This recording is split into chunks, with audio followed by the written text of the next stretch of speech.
The Order 1886 was not shown any grace, that same grace which Assassin's Creed and Uncharted received after their respective debut entries. Hello everyone and welcome to the Order podcast. Today marks the 10th anniversary of the release of the Order, and I find myself in a space of gratitude and also resolve. Resolve that we will see a way forward with the Order. I shared this on social media this morning. The wall dividing hope from despair, it is so thin, its protectors so few, but for so few, such terrible strength do we possess, which is based on the debut trailer back in 2013. That amazing narration by Steve West. The Order 1886 was not shown any grace, that same grace which Assassin's Creed and Uncharted received after their respective debut entries. Some non-cynical part of the gamer base of that era won out and decided to give those franchises a chance. After a fairly shaky first entry, they were afforded a certain measure of grace, and those who gave that grace were greatly rewarded for doing so. Assassin's Creed and Uncharted went on to have franchises and even films made of them, something which I by far and away believe the Order deserves as well. I've said it many times before and I'll say it again, the potential for the Order is there, not only for a sequel modeled after Red Dead Redemption 2, with a now open world area where Galahad and potentially other players are able to band together, free from the constraints of the Order itself and of a city environment. This is all included in my sequel pitch, The Order 1887 Legacy of Avalon, which of course would continue the story of Grayson, who would form a ragtag nascent new order, so to speak, with Lakshmibai, Devi and Tesla as their first members, and Galahad even able to move across the map in one of Tesla's flying machines as a fast travel mechanic. The idea would be that Grayson wants to uncover the true face of the Order and take it all the way back to Arthur himself. He would have linked up with Sir Bors, who was teased throughout the first title, seen speaking with Percival, the robed man, and that would end up with Grayson potentially even meeting a still alive Arthur, who it is revealed that the Order cast out when he didn't align with what the Order ended up becoming.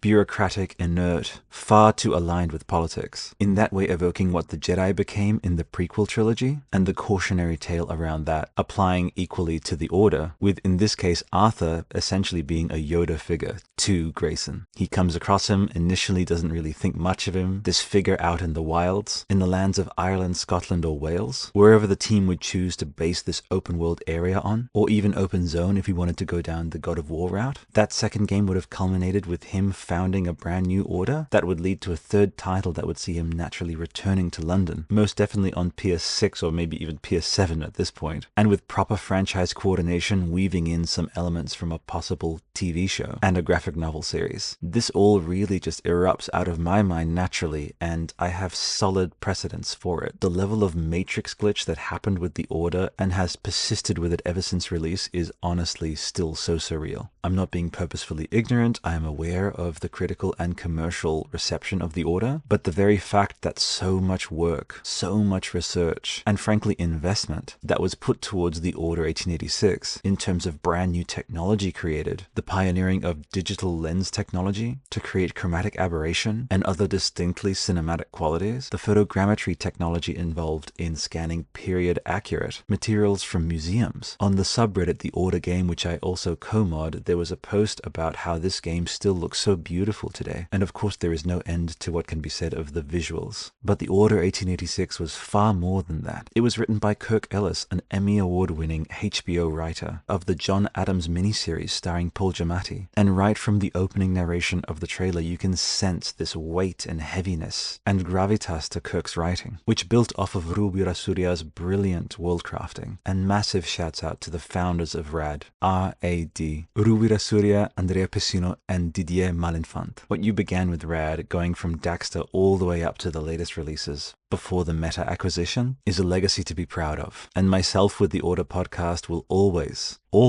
stand up for this still unsung masterpiece that is the Order 1886. And let me be clear, the masterpiece is more than just that 6 or 7 hour experience, if you took your time to actually absorb the beautiful work around you. It is the potential of the world of the Order 1886, the entirety of it, and the lack of vision, and as I mentioned, the lack of grace shown by both critics and the players. Many of the latter latter's opinions that were shaped by the former. I'll say it, what the critics chose to collectively do in 2015 was majorly irresponsible, most definitely veering into arrogant and ignorant. The Order 1886 did not deserve the fickleness of the art form and industry at that time. In so many ways, I live in the timeline where everything did succeed, and we are now already looking forward to the third installment of the Order. Andrea Piscino recently discussed with the Min-Max crew that they had to shorten development by an entire year, where originally they did have 4-player co-op in mind, which that first trailer definitely alludes to. There were so many failure points, but I genuinely believe that the ones that are most to blame are the critics. Where was the grace that decided you gave the game a 5 or a 6 rather than a 7 or an 8 on a conceptual merit level? Where was the grace of demonstrating faith in Ready at Dawn that they would improve in a second installment? And with all of these live-action projects coming to fruition, where was the grace and foresight to be able to know that we are heading for a transmedia horizon? It is so painful to realize that just a year later, Kojima introduced Death Stranding, a very cinematically inspired title, replete with Hollywood actors, that went on to not only find an audience, but garner itself enough good grace and goodwill from the community that a sequel was approved and a film. The Order 1886 has so many qualities that would lend itself to that wider presence across different media. You have what is essentially neo-Victorian Men in Black mixed with 007, with Nikola frickin' Tesla as your Q, as in Quartermaster. The potential off of that premise alone is so thrilling to me even to this day. Bringing Guillermo del Toro in to help shepherd a film or series, you can see him on that set, getting ready to shoot sequences with lichens, vampires, and even stranger creatures. I can see the on-location shots of India, with Lakshmibai and Grayson fighting Rakshasa. Every country in the world of the Order 1886 needs realignment. It needs Grayson to help establish that wider order, so the scope could easily have grown from England into other countries as well. And yes, obviously into spin-offs. To think we live in a world with 4 Hellboy films, another series about an organization addressing folkloric and supernatural threats, the BPRD. And for the Order 1886, we only have the title itself, is, as I said, truly perplexing to me to this day.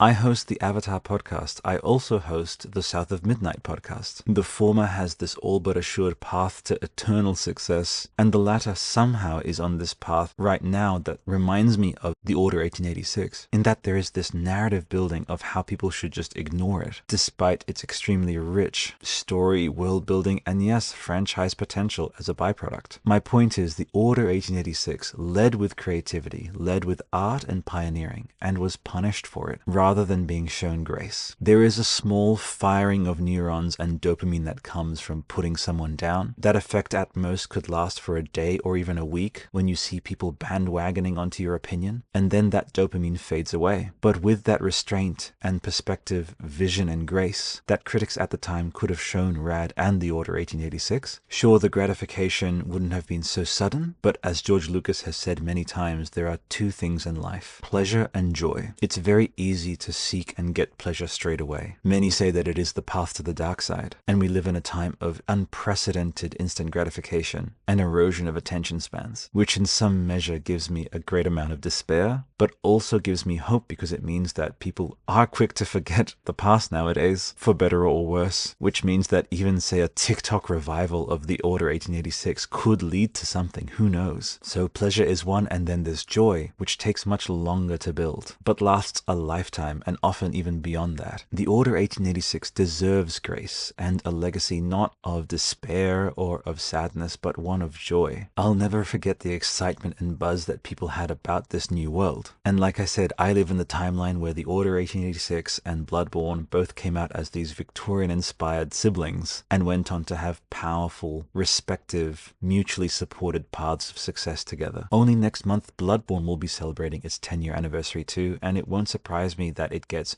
much more praise and much more attention than the Order. And as the host of the Bloodborne podcast as well, I'll be celebrating that then, for whatever is shown. But my greatest sadness in this art form, the saddening and still still shocking failure of it is most emblematic in what happened to the Order 1886. With some vision and grace and a lot of passion, I really do believe the Order 1886 and its franchise and its creators can make a return. With this podcast, I am manifesting for Ru Wirasuria to get a phone call from some big studio or some big name saying that they want to bring him and Andrea back into the fold, to sit down with a couple of franchise directors and creators to shape out a sequel that hits all of those points that they wanted to hit before, putting together a big pitch that involves the names of God of War and Red Dead Redemption 2, assembling this project/franchise plan that gets to fully use everything that was built up for this title back when it was in development. There would be that creative integrity and there would be that fiscal responsibility as well. All of it intertwined to truly and finally give the Order 1886 what it deserves. Alright everyone,